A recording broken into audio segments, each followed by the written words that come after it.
आपकी ज़िंदगी का सबसे अच्छा साथी कौन है? सोचो,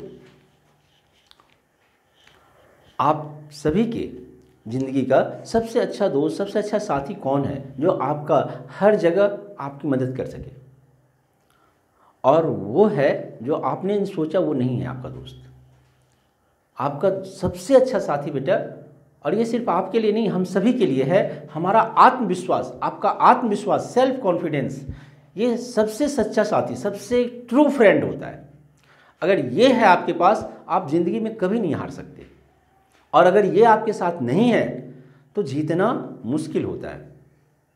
एग्जाम में आप देखते होंगे कुछ क्वेश्चन से अलग से आ जाते हैं, बुक से अलग है।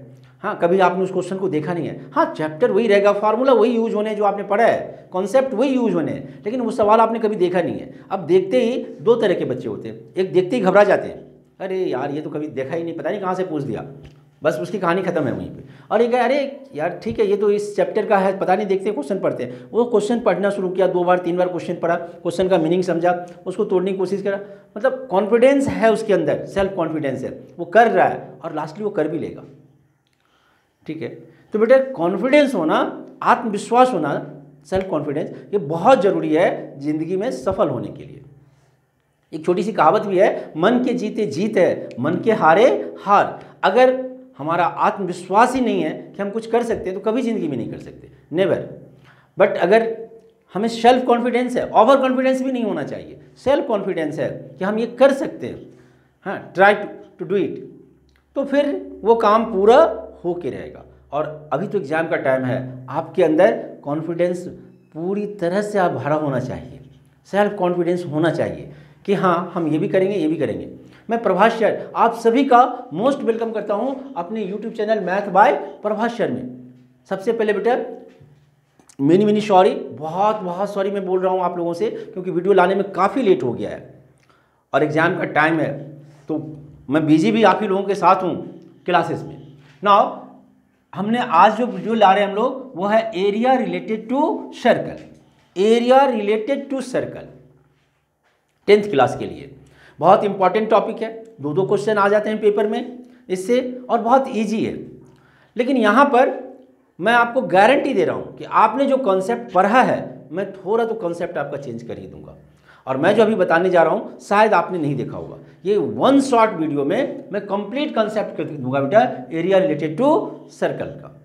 हाँ, अभी कंप्लीट हो जाएंगे। कॉन्सेप्ट तो खैर 4 लाइन का है, ज़्यादा है नहीं, मैं कुछ सवाल भी दिखाऊंगा। और जो मैं ज़्यादा से ज़्यादा फोकस करूंगा वह एरिया ऑफ सेक्टर के लिए, और वो भी सेक्टर का एरिया कब, जब एंगल जो है वह क्या होगा, हमारा ऑब्ट्यूज एंगल होगा, यानी 90 और 180 के बीच में होगा। तो आप कैसे फाइंड करोगे? बच्चों का जो मेनली इस एक्सरसाइज में प्रॉब्लम होता है वो यही है, नंबर 1। और नंबर 2 कि जब हम फिगर में निकालते हैं शेडेड रीजन का एरिया, तो हमें कौन सा टेक्निक अपनाना चाहिए कि हम देखते ही बता सके कि हाँ शेडेड रीजन का एरिया ये होगा, है ना, उसके लिए कौन सा फार्मूला यूज करें। ठीक, तो मैं इन दोनों चीज़ों पे अपने आप को फोकस करूंगा बेटा। चलिए स्टार्ट करते हैं। एरिया रिलेटेड टू सर्कल, सबसे पहले कुछ बेसिक फार्मूला है हमारा, तो बेसिक फार्मूले पे आ जाते हैं। जैसे ये सर्कल है, ठीक है बेटा, अब इस सर्कल पे हमने 2 पॉइंट ले लिया, ए और बी, ये है ए और ये है बी, ओके। तो ये जो पार्ट आप देख रहे हो, इस पार्ट को हम लोग आर्क कहते हैं, है ना, और छोटा है तो इसीलिए हमने क्या नाम दिया इसे, माइनर आर्क, और इसे हमने क्या बोला जब बताना बेटा, मेजर आर्क, ओके, ठीक है। अगर सेंटर से इन दोनों पॉइंट को मिला दें, यानी ये 2 रेडियस है, 2 रेडियस है, तो अब जो ये पार्ट बन रहा है सर्कल का, इसे हम लोग सेक्टर कहते हैं। क्या बोलते हैं? सेक्टर। और चूंकि ये छोटा है तो ये माइनर सेक्टर हो गया, और ये बड़ा है तो ये मेजर सेक्टर हो गया। और मेरे ख्याल से 2 बातें तो आपको समझ में आ गई होगी। सपोज दैट यह एंगल जो है बेटा वह थीटा है, ओके, सेक्टर समझ में आ गए। अच्छा, अगर आपसे भूले भटके किसी ने सपोज दैट पूछ दिया कि define the sector of a triangle, triangle के सेक्टर को डिफाइन करो, आप क्या बोलोगे? यस, द रीजन, रीजन मतलब एरिया, क्षेत्र, included between 2 radii and what, arc, two radii and arc के बीच का जो रीजन होगा, है ना, उसी को हम लोग क्या बोलते हैं, सेक्टर बोलते हैं। ओके, चलिए बेटा, आपको पता है सरकमफ्रेंस का फॉर्मूला क्या होता था? Circumference of circle, very good, जिसको आप सी भी बोलते थे, इक्वल टू 2πr होता था। अगर ये 2πr है तो लेंथ ऑफ आर्क, इसके बाद आपको जिंदगी में ये फॉर्मूला नहीं भूलना चाहिए। लेंथ ऑफ आर्क कैसे निकालें हम लोग, ये हमें ए बी निकालना है, लेंथ ऑफ आर्क, ठीक है।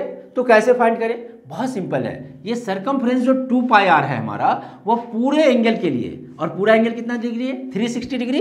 यूनिटरी मेथड हम लोग यूज करते हैं कि 360 डिग्री पर जो लेंथ होता वो 2πr होता, तो 1 डिग्री पर जो लेंथ होगा वो 2πr अपॉन में 360 होगा। और अगर थीटा की बात करें तो थीटा से मल्टीप्लाई, यूनिटरी मेथड है जो आपने 8th 9th क्लास से पढ़ते आ रहे हो। क्लियर है? इसका मतलब फॉर्मूला क्या बन गया लेंथ ऑफ आर्क का? Very good, 2πr, theta angle के लिए निकालना है तो थीटा अपॉन 360, थीटा की वैल्यू गिवन होगा, पुट कर दीजिए बेटा, सॉल्व कर दीजिए, आंसर होगा। ओके, लेंथ ऑफ आर्क समझ में आ गए? Very good. आपने पढ़ रखा है कि एरिया ऑफ सर्कल क्या होता है? एरिया ऑफ सर्कल क्या होता है बेटा? वेरी गुड, πr² होता है, ये तो आप लोगों को पता है। तो फिर एरिया ऑफ सेक्टर क्या होगा? फिर से यूनिटरी मेथड कि ये एरिया ऑफ सर्कल, तो ये पूरा एरिया है हमारा, तो थीटा के लिए कितना होगा? वेरी गुड, तो एरिया ऑफ सेक्टर, ये आपने पढ़ लिया, सेक्टर का एरिया क्या हो जाता है बेटा, बताना, πr² थीटा अपॉन 360। अब मेरे ख्याल से ये दोनों चीज़ें नहीं भूलोगे आप, कि हमें अगर भूल भी गए तो ये दिमाग में रखना कि यूनिटरी मेथड से कैसे निकालें। भाई πr² तो पूरे सर्कल का एरिया है, वो तो कभी नहीं भूलना है। और पूरे सर्कल का एरिया अगर πr² है तो कितने डिग्री के लिए? 360 के लिए, तो 360 से डिवाइड कर देंगे। थीटा के लिए ये एरिया कितना होगा हमारा, तो थीटा से मल्टीप्लाई कर देंगे, आंसर आ जाएगा। तो एरिया ऑफ सेक्टर आपने देख लिया। अब हम लोग थोड़ा सा डिस्कस करेंगे बेटा सेगमेंट के बारे में। ओके, अच्छा, एक बच्चे बोले सर ये लेंथ ऑफ आर्क हमारा माइनर आर्क का निकलेगा या मेजर आर्क का निकलेगा? आप थीटा माइनर वाला ले रहे हो तो माइनर आर्क का निकलेगा, और अगर थीटा आप मेजर आर्क का ले लोगे तो मेजर आर्क का निकलेगा। यहां भी ये एरिया ऑफ सेक्टर माइनर का निकलेगा या मेजर का निकलेगा? तो हम थीटा, अगर ये थीटा है हमारा, अगर हम माइनर का एंगल ले रहे हैं तो माइनर का निकलेगा, और अगर हम थीटा की जगह पर मेजर का एंगल लिख दें, ये वाला एंगल ले लें, तो ये वाला एरिया निकल के आ जाएगा। सिंपल है। ओके, तो माइनर मेजर में से ज़्यादा प्रॉब्लम नहीं है, जिसका आप एंगल लोगे क्रॉसपोंडिंग टू दैट, उसी का एरिया निकल के आएगा बेटा। अगर आप माइनर एंगल ले रहे हो तो माइनर का एरिया आएगा, मेजर ले रहे हो तो मेजर का एरिया आएगा ना। अब जो जहाँ थोड़ी सी आपको प्रॉब्लम है वो है ये पार्ट बेटा सेगमेंट। मैं इसके फॉर्मूले भी दिखाऊंगा आपको कैसे आप लेके आओगे। ओके, सेगमेंट, ये सेगमेंट डिफाइन कैसे करते हैं हम लोग, जरा पहले वो देखिए। एक सर्कल ले लिया हमने, ओके, इस सर्कल पर 2 पॉइंट हमने लिया ए बी, और अब इसे ज्वाइन कर दिया, मतलब हमने पॉइंट नहीं लिया, इसे कॉर्ड बोलते हो आप। क्या बोलते हो? Yes, chord. ठीक है, तो सेगमेंट का एरिया आपको निकालने थे, यही सेगमेंट कहलाता है, इसी को हम लोग सेगमेंट कहते हैं। क्योंकि ये छोटा है तो आप इसका नाम दे सकते हो माइनर सेगमेंट, ओके, और ये बड़ा है तो इसका आप नाम दे सकते हो मेजर सेगमेंट। ओके, सेगमेंट समझ में आ गए? तो सेगमेंट अगर आपने डिफाइन करना होगा तो क्या बोलेंगे? Region included, region included between, very good, between क्या चीज बताना बेटा? Chord and arc. Chord and arc के बीच का जो रीजन होता है उसी को हम लोग डिफाइन करते हैं सेगमेंट, मतलब टुकड़ा। ठीक है, सर्कल को अगर हमने यहां से कट कर दिया तो ये टुकड़ा हो गया सर्कल का, उसी को हमने सेगमेंट बोल दिया। आई होप दैट कि आपको सेगमेंट का मीनिंग समझ में आ गए होंगे। ठीक है, अब अगर हम एरिया निकालना चाहें, एरिया ऑफ सेगमेंट, तो कैसे फाइंड करेंगे वो जरा देखिए बेटा। तो अगर हम सेगमेंट का फिर से एक बार फिगर बनाएं, जरा ध्यान से देखिए बेटा। ये सर्कल था हमारा, ठीक है, अब हमने क्या करा, ये सेंटर ले लिया, एक कॉर्ड ये ले लिया, इसे यहाँ से ज्वाइन कर दिया, ये भी ज्वाइन कर दिया, यही सेगमेंट है हमारा, सेगमेंट है। और जो हमने ज्वाइन कर रखा है ओ ए बी, ये पूरा का पूरा सेक्टर है।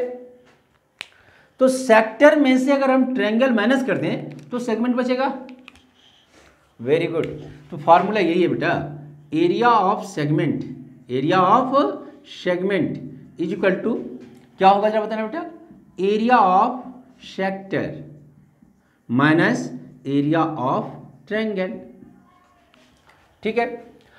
अब एरिया ऑफ सेक्टर क्या होता था, area of segment is equal to क्या हो गया, तो एरिया ऑफ सेक्टर क्या होता था, pi r square theta upon 360 minus area of triangle क्या हो गया, तो अभी मैं बताऊंगा 1/2 आर स्क्वायर साइन थीटा, ये आप यूज करोगे एरिया ऑफ ट्रायंगल में। अब सबसे समस्या है कि ये आया कहाँ से, 1/2 r square sine theta. Formula आप यूज कर सकते हो डायरेक्टली, ठीक है। मतलब थोड़ा सा सीरियस हो गया, अब यहाँ से देखिए बेटा, फार्मूला हम डायरेक्टली यूज कर सकते हैं। थीटा की वैल्यू पुट कर देंगे और आंसर आ जाएगा हमारा। थीटा अगर 90 से बड़ा होगा तो क्या करेंगे अभी 5 मिनट के बाद। लेकिन अगर थीटा की वैल्यू 90 से छोटा है तो टेबल तो आपको पता है, 0 डिग्री का भी वैल्यू पता है आपको, 30 का भी पता है, 45 का भी पता है, 60 का भी पता है और 90 का भी पता है। अगर हमें एरिया ऑफ सेगमेंट निकालने देगा तो ये बात एकदम पक्की है 110%, समझ में आ रहे हैं कि एंगल जो है वो टेबल वाला ही होगा। मतलब 0 डिग्री, 30 डिग्री, 45 डिग्री, 60 डिग्री और 0 तो रहता नहीं है, 90 डिग्री यही रहेगा। समझ में आ रहे हैं।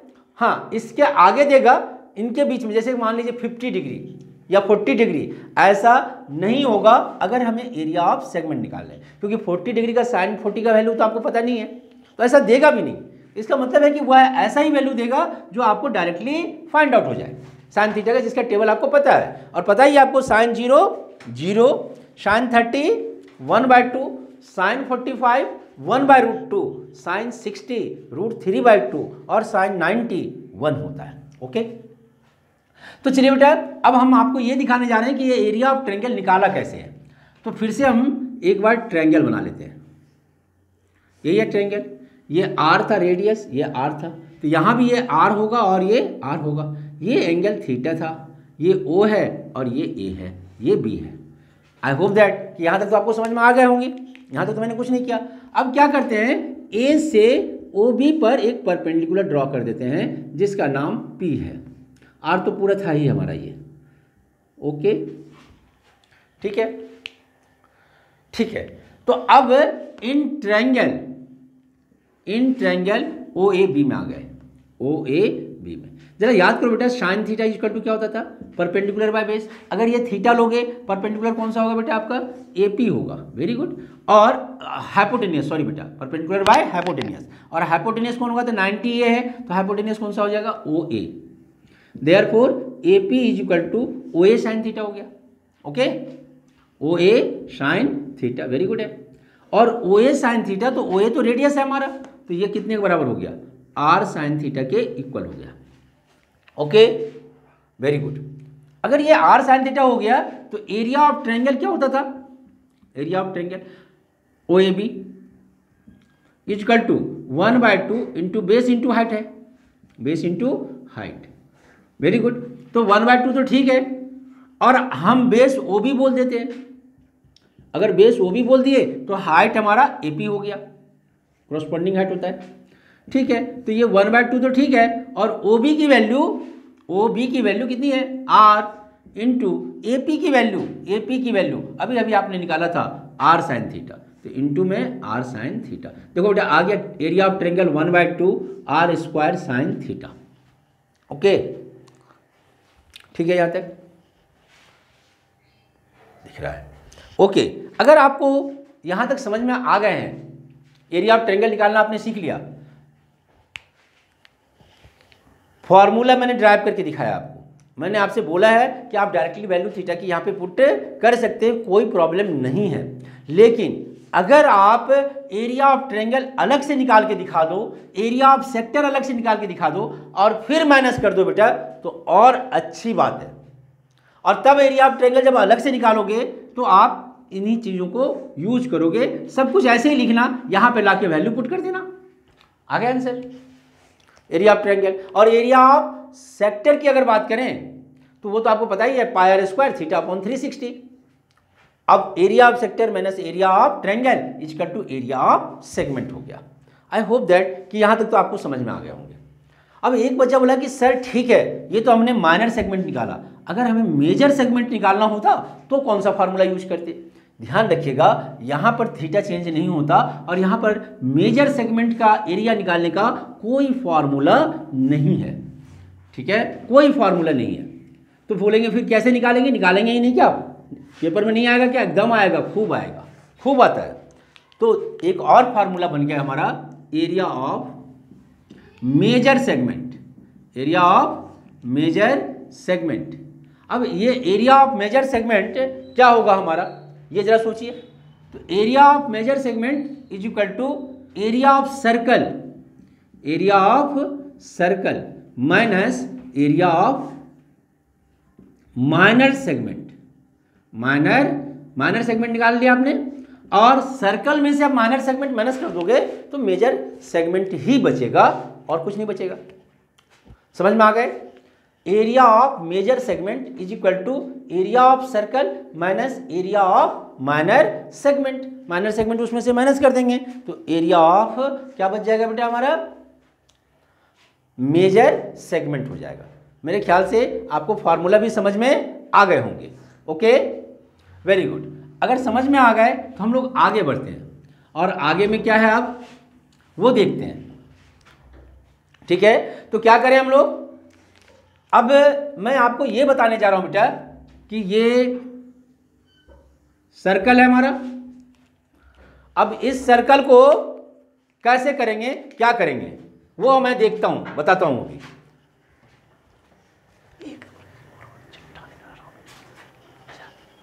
तो जो सबसे इंपॉर्टेंट पार्ट है इसका वो क्या है, जो सबसे इंपॉर्टेंट पार्ट है, हाँ मैंने अभी अभी बताया था आपको क्या निकालना था बेटा, एंगल जो है वो कौन सा एंगल निकालना, हमें ऑब्ट्यूज एंगल का फाइंड करना था। अगर ऑब्ट्यूज एंगल है, अब एक बच्चा मेरे से बोला कि सर जैसे ये है और अगर एंगल यहाँ पे 120 डिग्री हो जाए, ठीक, तो हम क्या करेंगे पेपर में, क्योंकि साइन 120 डालेंगे तो वैल्यू तो आपको पता है नहीं, साइन 120 का डाल सकते हैं वहाँ पे वैल्यू, लेकिन 120 का वैल्यू तो आपको पता है नहीं। इसके दो मेथड हैं, मैं आपको दोनों ही चीज़ें बताऊंगा अभी आपको। ठीक, सबसे पहला तो मैं आपको प्रॉपर वे में बताऊंगा बेटा, आप प्रॉपर वे में करो इसको कि एरिया निकालो। ठीक, और एरिया कैसे निकालेंगे तो वो यहाँ देखिए बेटा, area of circle, sorry area of segment for obtuse angle, obtuse angle, ये बहुत इंपॉर्टेंट है, इसको अच्छे से थोड़ा सा फॉलो कीजिए बेटा। ठीक है, तो जब ऑब्ट्यूज एंगल होगा तो अब ये ट्रायंगल हमने बना दिया, ये 90 से बड़ा दिख रहा है आपको, ये भी आर है, ये भी आर है, चीज़ वही है, हमारा ओ है और ये ए है और ये बी है। ठीक है, अगर ये थीटा है तो इस एंगल को एक्स बोलेंगे और इस एंगल को भी एक्स बोलेंगे। ओके, ठीक है, ठीक है। अब यहां से परपेंडिकुलर डालेंगे हम लोग, यहां से ये 90 डिग्री इधर परपेंडिकुलर डाल लेते हैं, ऑब्ट्यूज वाले में सीधा परपेंडिकुलर डाल देंगे। ठीक है, ओपी, यही मेन चीज़ आपको समझना है कि सीधा, और आपको ये मतलब जैसे बता रहा हूँ ऐसे ही आपको सवाल भी बनाने हैं और बनेंगे सवाल आपसे, मैं भी दिखा रहा हूँ। तो कैसे हो गया, ये यहाँ से परपेंडिकुलर आपने डाल दिया। अब सबसे पहला काम है हमारा बेस निकालना, यानी ए बी की वैल्यू फाइंड करना और ओपी की वैल्यू फाइंड करना। तो उसके लिए हमें एक्स निकालना पड़ेगा। तो हमें पता है कि theta plus x is equal to 180 degree. Angle A is equal to angle B is equal to x हमने लेट करा था। क्यों दोनों एंगल इक्वल क्यों लेट कर लिया, क्योंकि O B is equal to क्या है हमारा बताना, O A, O B is equal to O A, और साइड अगर इक्वल है तो angle opposite to equal side are equal, angle opposite to equal sides are equal, इसीलिए दोनों की वैल्यू एक्स होगा। अब तो कोई डाउट नहीं रहा कि आपके मन में, है ना, कि ये दोनों एक्स क्यों हो गया वो भी मैंने बता दिया। तो theta equal to x plus x equal to 180 degree, 2x की वैल्यू हो जाएगा हमारा 180 माइनस थीटा। ओके, तो x की वैल्यू हो गया हमारा, x की वैल्यू हो गया, बोलिए बेटा, 180 माइनस थीटा अपॉन 2, x की वैल्यू आ गई। वेरी गुड है, यहां तक समझ में आ गया है आपको, यहां तक समझ में आ गए। और यहां तक जब भी समझ में आ गए बेटा, तो अब आपके काम बहुत ईजी है। अब आप फिर से साइन एक्स निकालो, साइन एक्स। साइन एक्स क्या होगा, परपेंडिकुलर ओपी अपॉन में hypotenuse OA, therefore OP is equal to, in triangle, किस ट्रायंगल में जा रहे हैं, या तो आप ओपीबी में आ जाओ या ओएपी में आ जाओ, ओपीए में आ गया, in triangle OPA. Sine x equal to OP by OA, therefore OP is equal to, हाँ बताना बेटा, ओपी इज इक्वल टू क्या हो जाएगा आपका, यहां से ओए इधर आ जाएगा तो ओए साइन एक्स, और ओए तो रेडियस के बराबर है तो आर साइन एक्स आ गया। ठीक है, वेरी गुड है, यहां तक समझ में आ गए। कॉस एक्स की वैल्यू निकाल लो, किसकी वैल्यू निकाल लोगे, कॉस एक्स की। अब ये कॉस एक्स क्या होगा जरा वो सोचना बेटा, तो बेस एपी हो गया हमारा, अपॉन हाइपोटेनस तो ओए ही रहेगा, देयरफॉर एपी जो है हमारा वह हो जाएगा r sine x, sorry r cos x. ठीक है, एपी की वैल्यू आ गई, और एपी आ गया तो हमें ये आइसोसेलेस ट्रायंगल है तो परपेंडिकुलर इसके बेस को बाइसेक्ट कर रहा होगा, तो इसका मतलब ये है कि देयरफॉर एबी जो है वह ट्वाइस ऑफ एपी होगा, ट्वाइस ऑफ एपी, और ट्वाइस ऑफ एपी का मतलब हो गया 2r cos x। और ये दोनों अगर आपने अलग अलग निकाल लिया तो बेटा therefore area of triangle O A B is equal to 1/2 base into height 1/2। अब बेस हम ए बी ले लेंगे और हाइट हम ओ पी ले लेंगे, और 1/2 बेस ए बी की वैल्यू कितनी आई थी, 2r cos x, 2r cos x into, हाँ बेटा ओपी की वैल्यू कितनी आई थी, r sin x, r sin x, और ये 2 और 2 कैंसिल हो गया, that means r square sine x into cos x, और ये x की वैल्यू आप यहाँ से निकाल के इसमें पुट कर दोगे। ठीक है, समझ में आ गए, आ गए। अब टीचर क्या बता देता है, बहुत सारे टीचर के मैंने देख रखा है बेटा, और ये बहुत गलत कंसेप्ट है, मैं अभी प्रूव करके दिखाऊंगा आपको कैसा गलत कंसेप्ट है।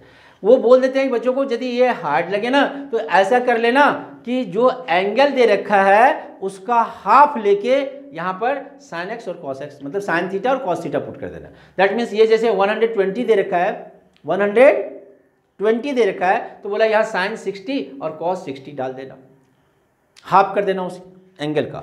ये गलत कंसेप्ट है, ऐसा नहीं करना चाहिए। अगर 135 दे रखा है उसका हाफ करोगे तो क्या आएगा, और अगर 150 भी दे रखा है उसका हाफ करोगे तो क्या आएगा। अब तो आप फंस गए प्रॉब्लम में।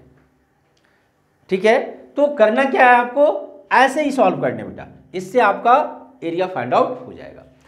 और अगर ऐसे नहीं करना है आपको, एग्जाम में सपोज दैट कि आपके दिमाग से ये कॉन्सेप्ट निकल गया है, ठीक, और आपको डायरेक्ट फॉर्मूला, या आपके पास टाइम कम है, एकदम लग रहा है कि अब भाई 2-3 मिनट रह गया है, अब इतना ड्राइव करेंगे तो टाइम लग जाएगा, मेरे को सोचना पड़ जाएगा, तो क्या करें, उसका भी ऑप्शन है। बहुत अच्छा ऑप्शन ये है कि आपका जो एरिया ऑफ सेगमेंट का फॉर्मूला था, एरिया ऑफ सेगमेंट का फॉर्मूला, यही चीज जो मैं बता रहा हूं उसको ध्यान से देखिएगा बेटा। तो बेसिक जो फॉर्मूला था एरिया ऑफ सेगमेंट का वो क्या था, जरा बताना, हाँ क्या था, 1/2 pi r square theta upon 360 minus 1/2 r square sine theta था यहाँ पे। ठीक है, जो एंगल था हमारा, अगर ये थीटा ऑब्ट्यूज एंगल हो जाए तो आप यहाँ पर में 180 में से माइनस कर देना, यानी थीटा नहीं लिख के आप 180 माइनस थीटा लिख देना। अब आपके सवाल सही हो जाएंगे और वैल्यू भी आपको मिल जाएगा। जैसे 155 दे रखा है थीटा की वैल्यू, यहाँ पे 150 दे दिया, तो साइन 150 में से अगर थीटा माइनस करोगे तो कितना बचेगा, 30 डिग्री। साइन 30 का वैल्यू पुट कर दो, आ जाएंगे आपका आंसर आएंगे। ओके, करके देख लेना।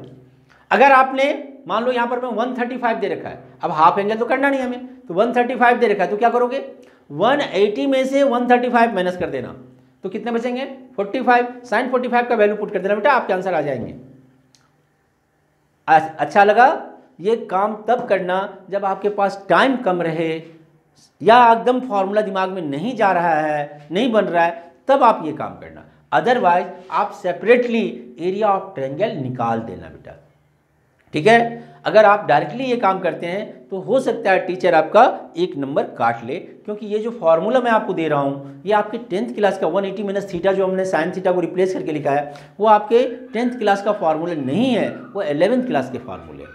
लेकिन ऐसा तो कहीं नहीं लिखा हुआ है कि भाई 10th क्लास में है तो 11th क्लास का फॉर्मूला यूज नहीं कर सकते या नहीं पढ़ सकते। हमने पढ़ लिया तो बता दिया, आप समझ में आ रहे हैं, मतलब आपने पढ़ लिया तो आपने क्वेश्चन कर दिया, ऐसा ठीक है। लेकिन टीचर के मन में हो सकता है निगेटिव पॉइंट जाए तो वो 1 नंबर आपका काट सकता है, ठीक, समझ में आ गए। तो हम पहला कोशिश ये करेंगे कि हम एरिया फाइंड करें। अगर एरिया फाइंड आउट नहीं हो रहा है तो हम दूसरी कोशिश करेंगे कि भाई डायरेक्ट वैल्यू पुट कर देंगे। और ये कोशिश एक ही शर्त पे होनी चाहिए कि लास्ट में आप ये सवाल कर रहे हो आपके पास टाइम की कमी है।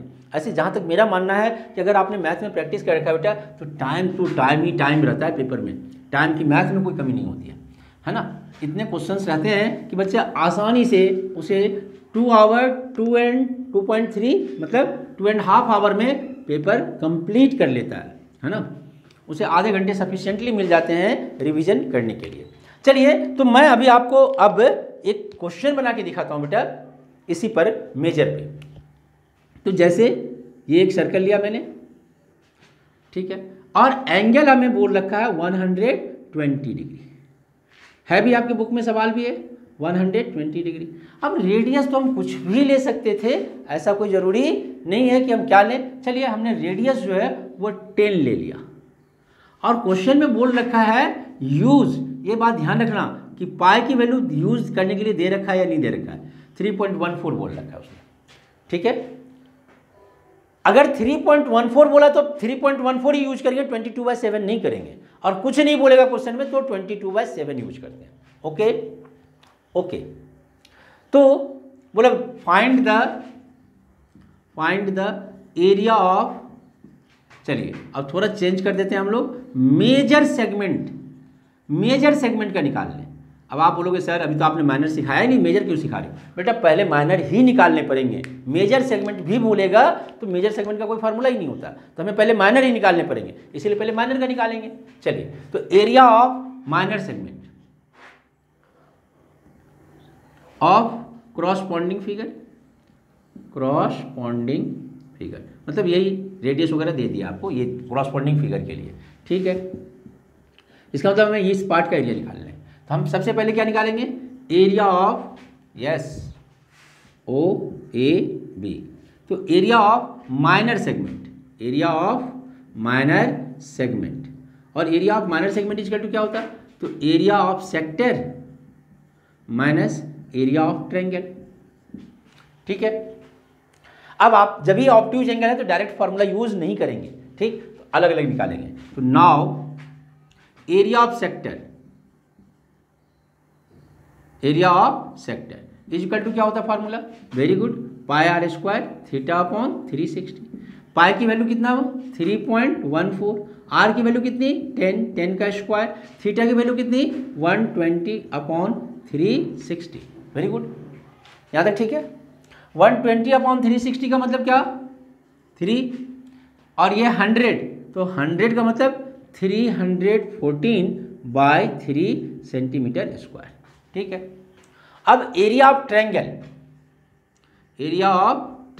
OAB, और मैंने बताया था अभी कि जैसे मैंने फॉर्मूला ड्राइव करा ऐसे ही आप करोगे, यानी आप अलग से फिर से एक फिगर बना लो, ये OAB, इसे R, ये एंगल 120 दे रखा है 120, तो यहाँ से परपेंडिकुलर डालोगे आप, ठीक है।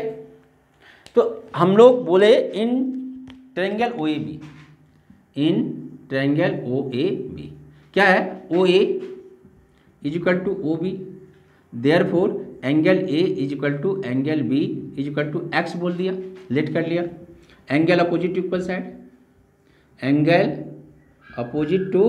Equal side, okay. एकदम कूल माइंड से बनाओ, ऐसे ही जैसे मैं दिखा रहा हूँ आपको, सब कुछ ऐसे ही करो आप, ठीक है। तो अब क्या हो गया, एंगल ए और बी एक्स आ गया, ये भी एंगल एक्स आ गया, ये भी एंगल एक्स आ गया। तो एंगल सम प्रॉपर्टी लगाएंगे, angle O plus angle A plus angle B is equal to 180 degree. क्या है ये, एंगल सम प्रॉपर्टी। अगर ऐसा है तो एंगल ए तो 120 दे रखा था, plus x is equal to 180। Therefore 2x is equal to 180 में से 120 चला जाए तो 60 degree. Therefore x is equal to 30 degree, ये आ गया। ठीक है, हमने OP परपेंडिकुलर ड्रॉ कर रखा था, draw OP perpendicular AB। Therefore ठीक है, एंगल की वैल्यू आ गई। तो अब हम आ जाते हैं इन ट्रायंगल, किस में बताना बेटा, इन ट्रायंगल OAP में, OAP में। और साइन और कॉस दोनों निकालना, आपको ये ध्यान रखना है कि साइन एक्स इक्वल टू क्या होता, OP अपॉन में OA। हम फॉर्मूला ड्राइव कर रहे हैं, आप कुछ मत करो, लास्ट में वैल्यू पुट करेंगे। तो OP therefore sine x equal to OP upon में OA तो R है, या OP is equal to R sine x हो गया। ठीक, और cos x is equal to base, मतलब बेस हो गया AP अपॉन में OA hypotenuse. Therefore AP is equal to R cos x हो गया। आई होप दैट कि बेटा आप लोगों को यहाँ तक तो अच्छे से समझ में आ गए होंगे। ओके, अगर यहाँ तक समझ में आ गए हैं R cos x, तो अब तो कहानी पूरी होने जा रही है आपकी, क्योंकि अब तो आप एरिया ऑफ ट्रायंगल निकाल सकते हो। तो therefore area of triangle OAP is equal to 1/2 base AB और hypotenuse OP is equal to 1/2। थोड़ा सा यहाँ एक लाइन और कर लीजिए कि देयरफॉर AB जो है वह ट्वाइस ऑफ AP के बराबर होता, यानी twice of R cos x होता। तो 1/2 AB की वैल्यू बताना बेटा, क्या हो गया AB की value, yes 2R cos x into yes R sin x। Very good. तो अब ये क्या हो गया, ये 2 तो कट गया, R square sine x cos x आ गया। और वैल्यू अब सबकी पता है आपको, R की वैल्यू 10 था, इंटू साइन x की वैल्यू 30 डिग्री आ रखा है, इंटू कॉस 30 डिग्री। ओके, पक्का, वेरी गुड। अब ये क्या हो गया जरा बताना बेटा, 100 इंटू साइन 30 की वैल्यू √3/2 इंटू कॉस 30 की वैल्यू, सॉरी साइन 30 की वैल्यू 1/2 और कॉस 30 की वैल्यू √3/2। और √3 की वैल्यू 1.73 होता है हमारा, इंटू 100 अपॉन में 4, यानी 173 अपॉन में 4 हो गया। यहाँ तक आ गए, और यहाँ तक आ गए तो देयरफॉर एरिया ऑफ, बोलिए बेटा, माइनर सेगमेंट। अभी हम लोग माइनर सेगमेंट निकाले, माइनर सेगमेंट, और एरिया ऑफ माइनर सेगमेंट कितना हो जाएगा जरा बताना।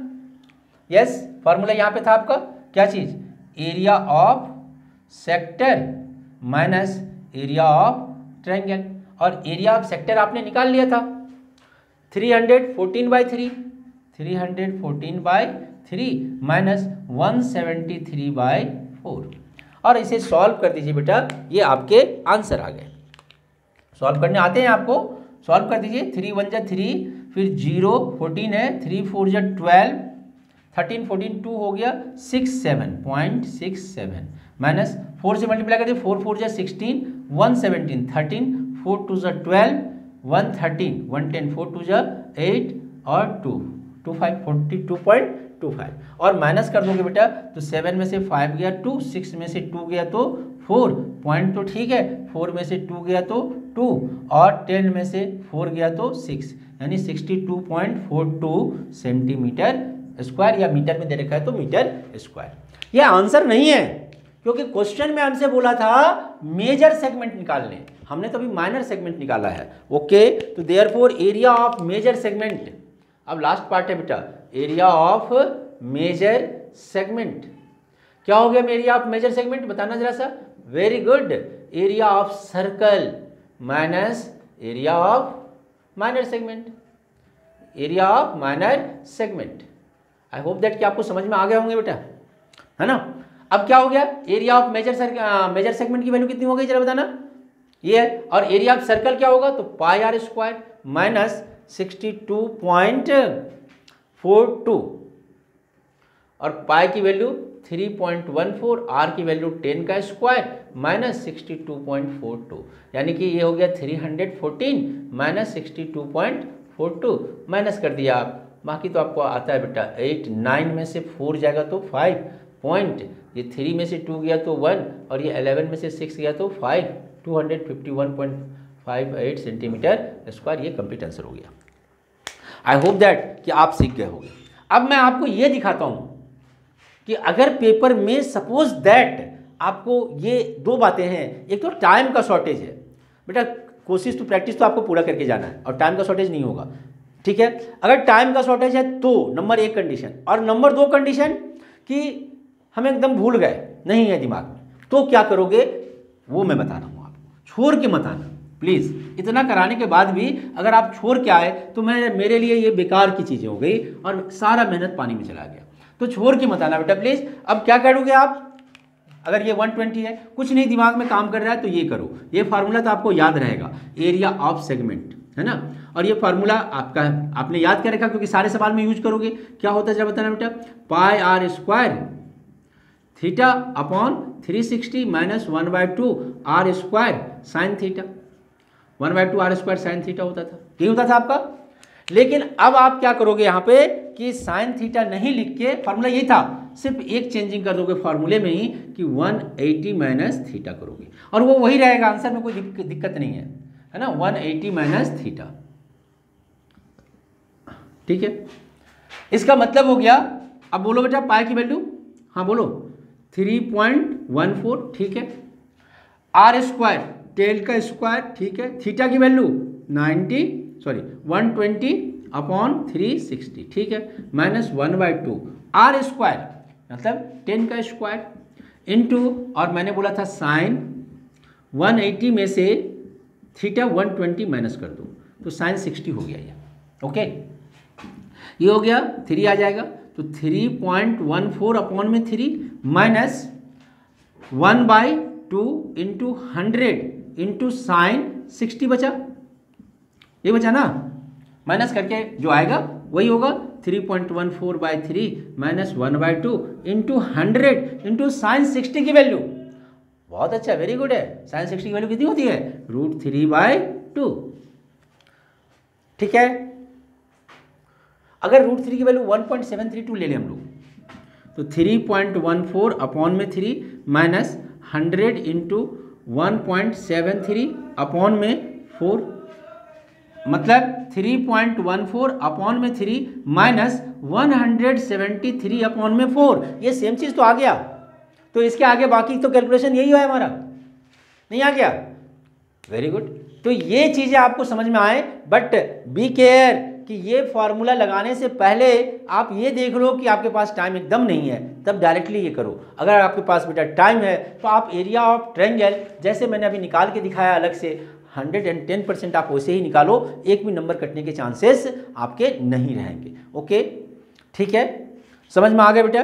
तो कॉन्सेप्ट तो बहुत मैंने ख़त्म कर दिया आपका, और जो इसमें 2 पार्ट में प्रॉब्लम है बच्चों को, जहाँ तक मेरा 20 ईयर्स का एक्सपीरियंस बोल रहा है कि बच्चों को 2 जगह पे ही इसमें प्रॉब्लम होती है जनरली। अगर आपने कुछ नहीं पढ़ा था तो पूरा प्रॉब्लम ही प्रॉब्लम है, बट जनरली आपके 2 जगह प्रॉब्लम होंगे। एक यही एरिया ऑफ सेगमेंट निकालना, वो भी जब थीटा की वैल्यू जो है वह ऑब्ट्यूज हो, यानी 90 से बड़ा हो, तो आपको प्रॉब्लम होती है, पहला। दूसरा, आप हमेशा भूल जाते हो कि एरिया ऑफ मेजर सेगमेंट करके भी कुछ होता है, क्योंकि आपके बुक में मेजर सेगमेंट का एरिया कहीं पे भी नहीं दे रखा है, लेकिन पेपर में खूब आते हैं कि एरिया ऑफ मेजर सेगमेंट बताओ।